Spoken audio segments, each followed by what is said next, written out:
Salut à tous, bienvenue dans cette nouvelle vidéo. Si tu me connais pas encore, moi c'est Julien Gallois et mon nom d'artiste c'est parfait aussi parce que je fais de la musique d'ailleurs, regarde.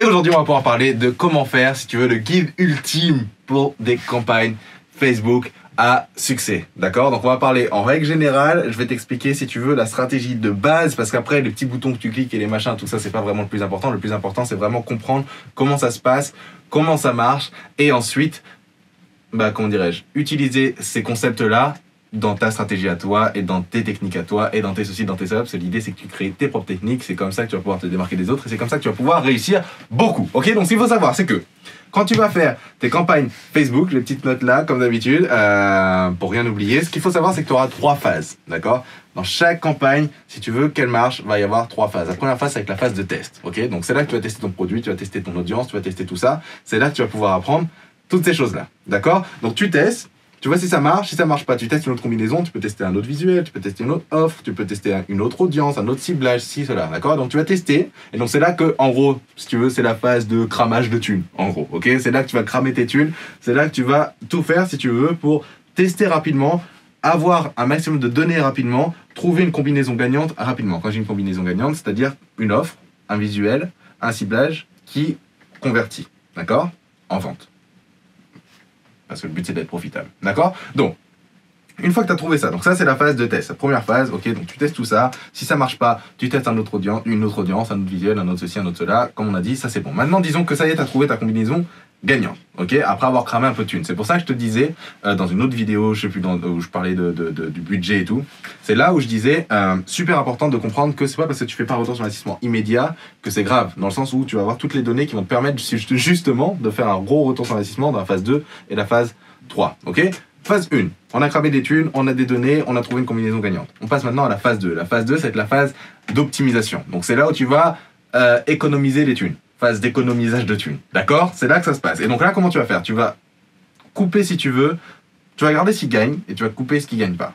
Parce que au fur et à mesure tu vas faire des tests, tu vas tester tellement de trucs qu'il y a des trucs qui vont te faire gagner de l'argent, il y a des trucs qui vont te faire gagner moyen, il y a des trucs qui vont te faire perdre. D'accord? Dans les ciblages, dans les publications, dans ceci, dans cela. D'accord? Donc là maintenant l'idée c'est d'aller regarder un petit peu tout ça et d'aller garder uniquement ce qui rapporte. Ok? Et ce qui rapporte le plus. C'est-à-dire que si tu as une campagne avec, je sais pas moi, 15 ciblages, 20 adsets, je sais pas, tu vois, regardez lesquels fonctionnent bien, trouver quel genre de... C'est là que tu vas dissecter un petit peu si tu veux tes données. Tu vas dissecter, ok, qui c'est qui achète? Est-ce que c'est des femmes? Est-ce que c'est des hommes?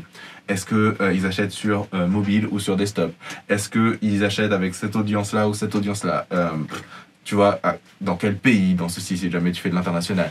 Donc c'est là où tu analyses toutes les audiences, c'est là où tu vas voir exactement si tu veux, tu regardes un petit peu qui achète, quand est-ce qu'ils achètent, où est-ce qu'ils achètent, avec quoi ils achètent. Et donc l'idée c'est que là, tu vas capturer vraiment l'essence même, si tu veux, de où viennent tes achats, d'accord? Ça, c'est une phase super importante parce que du coup, c'est là où tu donnes justement de la valeur à toutes les données que tu as achetées. Parce que jusqu'à présent, tu as cramé de l'argent. Le but du jeu, c'est pas que tu les crames dans le vide, ok? Tu as acheté des données. Ces données-là, maintenant, il faut t'en servir, ok? Tu t'en sers comment? En étudiant d'où viennent tes achats, ok? En majorité. Une fois que ça, c'est bon, tu passes à la phase 3. Et c'est là où ça devient intéressant. Ça, c'est la phase de scaling, ok?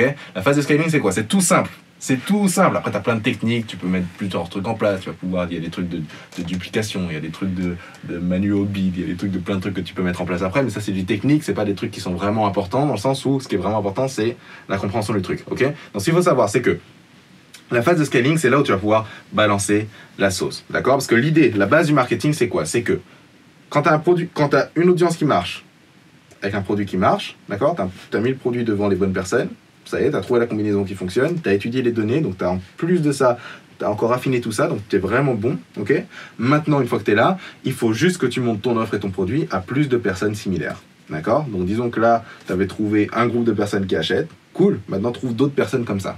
Ça, c'est la phase de scaling, ok? Et comment tu fais ça? Tu fais ça en balançant le budget, tu fais ça en créant des audiences similaires, tu fais ça en allant chercher d'autres endroits où ces personnes-là peuvent se trouver, si tu veux, sur internet. Donc si c'est sur Facebook, différents intérêts que tu peux tester les lookalikes, tu peux aller trouver des influenceurs, tu peux tester des trucs sur Instagram, tu peux tester des trucs sur Snapchat, tu peux tester des trucs sur Twitter, tu peux tester des trucs sur Pinterest, tu peux tester des trucs sur Google, tu peux tester des trucs sur YouTube, tu peux tester des trucs partout. L'idée c'est juste où est-ce que tu vas pouvoir trouver d'autres personnes comme ça, d'accord? Et plus tu vas trouver des personnes comme ça, plus tu vas faire de ventes. Maintenant que tu sais exactement où les trouver, tu sais exactement qui elles sont, tu sais exactement comment les cibler, tu sais exactement tout ça. Et donc cette phase-là, elle va être super importante et c'est là où tu vas faire le gros retour sur investissement comparé à la phase de test, si tu veux, c'est là que tu vas cramer les sous. Là, c'est là où tu vas les récupérer, tu vas en faire bien plus. Maintenant, un autre truc à garder en tête, c'est que quand tu vas scaler, le retour sur investissement, lui, risque de réduire en termes de pourcentage. D'accord?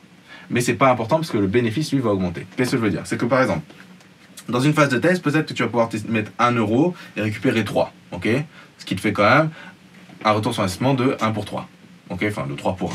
D'accord? Maintenant, si jamais tu vas scaler et que tu commences à balancer des 1000 balles, c'est pas grave si sur tes 1000 balles tu fais genre 500 euros de bénéfice si tu veux, parce que du coup, pour tes 1000 balles, tu as fait 1005, c'est quand même 500. Donc tu perds en termes de. Tu n'es plus à 1 pour 3 du tout. Par contre, d'un point de vue ce qui reste dans ta poche, tu es à 500 fois plus. D'accord?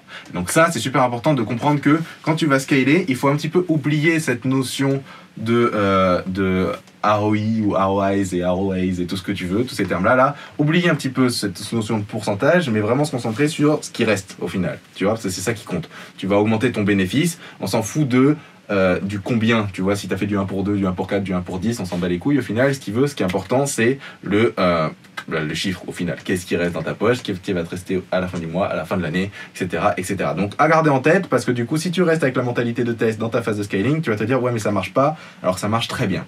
D'accord? Donc, voilà un peu pour les 3 phases de base, si tu veux, pour avoir une pub Facebook profitable. Il faut bien comprendre ça. Une fois que tu as compris ça, tu as juste à appliquer la technique à ces concepts-là et c'est parti. D'accord? Donc, si cette vidéo t'a plu, n'hésite pas à t'abonner, active les notifications pour avoir les prochaines et on se retrouve du coup dans la prochaine vidéo. Ciao tout le monde, bye. And I can't take it anymore. Oh, sometimes I get scared to lose. I just can't do it alone. So don't dare cut me loose. Dare cut me loose. Dare cut me loose.